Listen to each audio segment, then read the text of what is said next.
10 বছর জেল খেটে বাসায় আসা মাত্রই মা বলে উঠল, খুনিটা আমার বাসায় এসেছে কেন? বেরিয়ে যেতে বলো কেউ। মা, আমাকে বিশ্বাস করো, আমি বাবাকে হত্যা করি নাই। তুই যদি কখনো আমার সামনে আসিস তবে আমার মরা মুখটা দেখবি।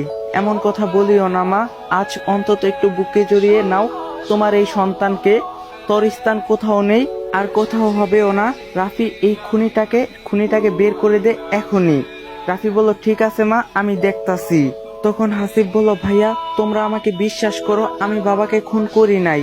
রাফি বলল, বাবা নামটা মুখে আনবি না, তোর মতো সন্তান যেন কারো কোনো বাবা মায়ের ঘরে জন্ম না নেয়। হাসিব বলল, তুমিও অবিশ্বাস করতেছো ভাইয়া? জানো ভাইয়া, এই 10টা বছর আমি ঘুমাতে পারি নাই এই অপবাদ নিয়ে। রাফি একটু হেসে বলল, তোর কথা শুনে আমার হাসি পাচ্ছে। নিজের বাবাকে হত্যা করে দোষী হয়ে 10 বছর জেল খাটলি, আবার তুই বলতাছিস মিথ্যা অপবাদ। হাসিব বলল, হ্যাঁ এটা মিথ্যা অপবাদ। তখন রাফি বলল, এত কথা বুঝি না, এই মুহূর্তে তুই এই বাড়ি থেকে বেরিয়ে যাবি। হাসিব বলল, আমার তো যাওয়ার কোনো জায়গা নেই, আমি কোথায় যাব এই বাড়ি ছেড়ে? রাফি বলল, যাবি নাকি ঘাড় ধাক্কা দিয়ে বের করে দিব তোকে? হ্যাঁ। এইসব কথা দূর থেকে হাসিব ও রাফির মা শুনতেছিল। হাজারটা ভুল করলো মায়ের বুকে, কিন্তু সন্তানের জায়গা থাকে। তখন রাফির মা বলল, রাফি, এই খুনিটাকে আজ থাকতে দে, এত রাতে কোথায় যাবে? কাল না হয় বের হয়ে যাবে বাসা থেকে। রাফি বলল, কিন্তু মা, একে বাসায় রাখা কি ঠিক হবে?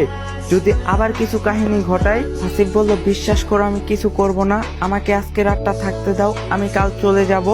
রাফি বলল, ঠিক আছে, এত করে যখন বলতাছিস, ঠিক আছে ভিতরে আয়। এরপরে রাফি হাসিবকে নিয়ে ভিতরে এসে একটি রুম দেখাই দেয় ঘুমানোর জন্য। তখন হাসিব বলল, একটু খাবার পাওয়া যাবে কি ভাইয়া? রাফি বলল, এই বাসাতে তোর ভাত হারাম, বেশি কথা বলে থাকতেও দিব না। তো গাইস, ফুল ভিডিও ইউটিউব চ্যানেলে দেওয়া হয়ে গেছে গা, লিঙ্ক টিকটক আইডির বায়োতে। এখন তোমার যারা যারা দেখো না সবাই যে দেখে আসো, লিঙ্ক টিকটক আইডির বায়োতে দেওয়া আছে।